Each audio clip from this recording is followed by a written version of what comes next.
We turn our attention now to the historic indictment of former President Donald Trump, who, according to reports, is preparing to turn himself in next week. A New York grand jury has indicted him on more than 30 counts relating to business fraud. But that indictment is sealed, so we can't see it. Now, the charges involve alleged payments made during the 2016 presidential campaign to silence porn star Stormy Daniels, who claims they had a sexual encounter. Now, this makes former President Trump the first former U.S. president to be charged with a crime. President Trump has denied any wrongdoing and claims that the investigation and the indictment were politically motivated. I want to bring in two guests standing by in New York City. Joining me this morning, former senior homicide prosecutor Bernardo Villalona, and also New York City retired deputy inspector for the NYPD, Corey Pegues. Good morning to you both. So glad we have you both on the show. And before we get into our discussion, just want to make it clear to the folks at home, you know, the lens we use to discuss these cases on Court TV looks a lot different than on other networks because we avoid punditry, we avoid politics. We are just facts and law. What does the evidence say? What do the rules of criminal procedure say? All of those things. And you both are frequent guests that we love to have on Court TV, and you know that well. So you won't see any politics in this talk, but let's talk about the process, the legal process. You know, we're examining this case just like we would any other legal case that we cover. And starting with what comes next. So after this indictment, we're hearing reporting that it's going to be on perhaps Tuesday of next week that President Trump is going to be brought in for booking. Corey Pegues, let me go to you, please. Tell us what this process would look like involving a former president, please. Well, first of all, thank you. And it's a sad day for America to have a former president be indicted.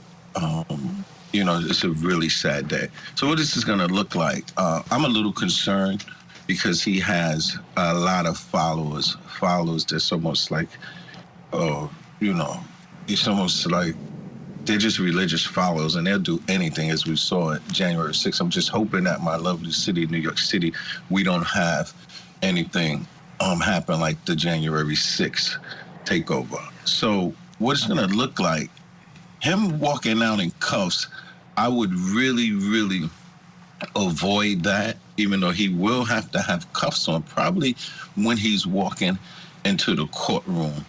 I don't think that they're going to do a purpose.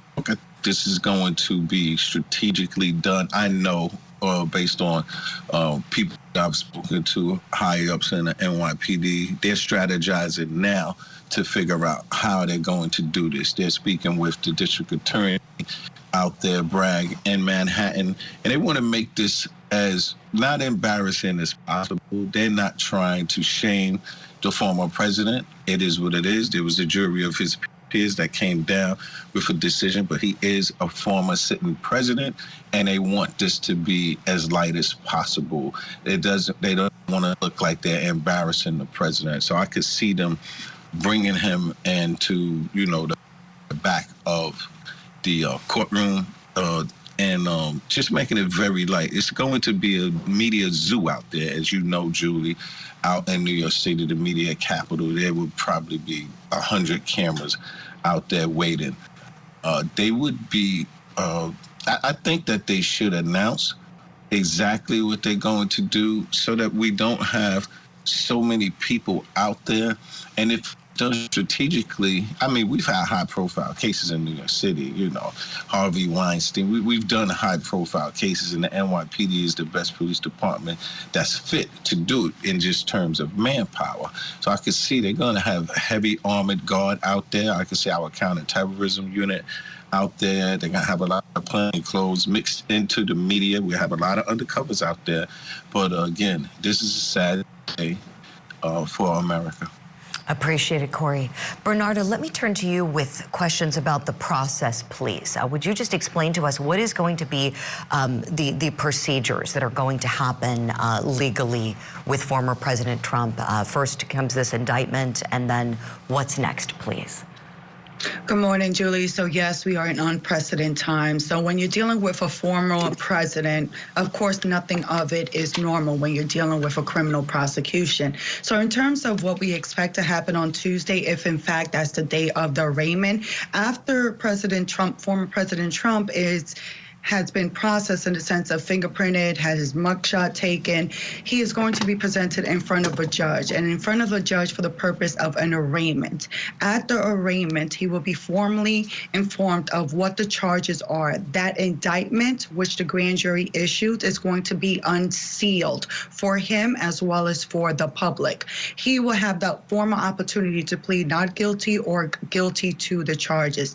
After that happens, the judge is going to set a motion schedules to see if there's any need for hearings in this case. But most importantly, one of the most important steps that's going to happen after this arraignment, and just to be clear, this arraignment will probably last no more than 5 or 10 minutes. It's very brief. After this arraignment, the judge is going to have the opportunity to read what was presented to the grand jury transcripts, the evidence, as well as the law that was presented by the prosecutor.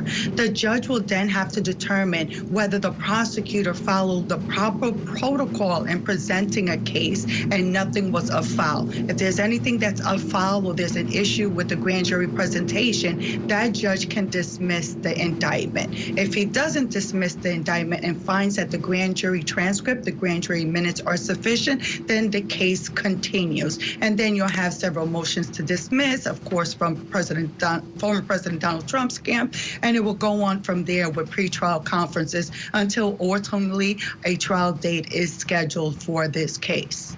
Bernarda, thank you for all of that.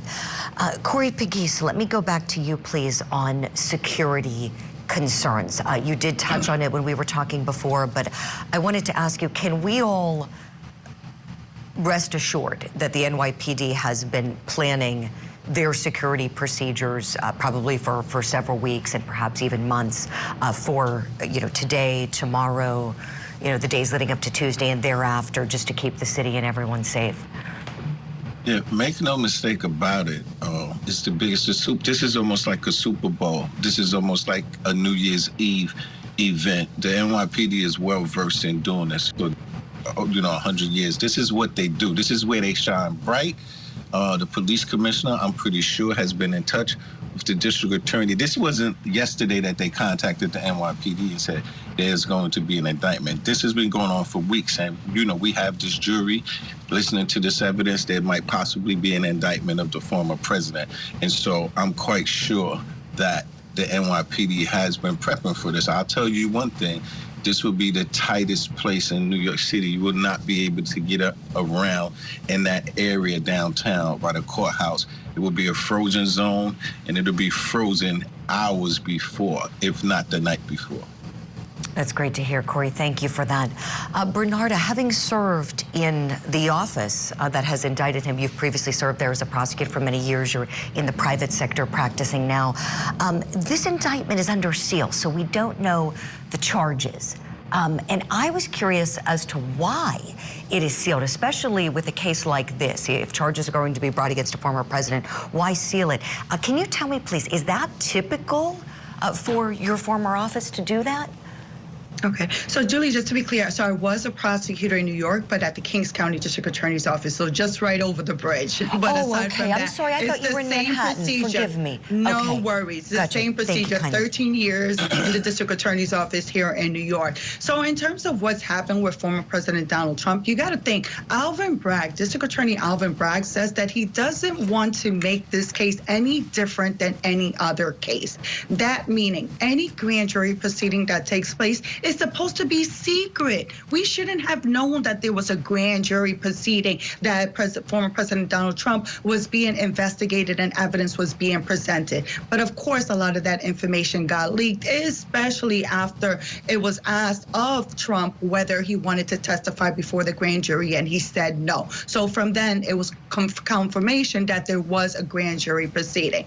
So until the case is arraigned, that indictment is sealed. So So, for example, former President Trump, his defense attorneys are not aware of the charges yet. They will formally be made aware of the charges on Tuesday unless there's a courtesy that is made to him and he's made aware of those charges. So the unveiling of what happened in the grand jury, just as to the charges itself, happens at arraignment. It doesn't happen prior to that. Okay, so that's typical, you're saying. It is typical. Very typical. Okay. That's in every case, because you also want to make sure, usually, even if you have an indictment, doesn't mean that you executed an arrest warrant or arranged to surrender. So you want to prevent, in any other case, from the person being made aware and they go on the run. That's not going to happen in this case, but that's one of the policies behind it. It's supposed to be secret, and the unsealing officially is made before a judge.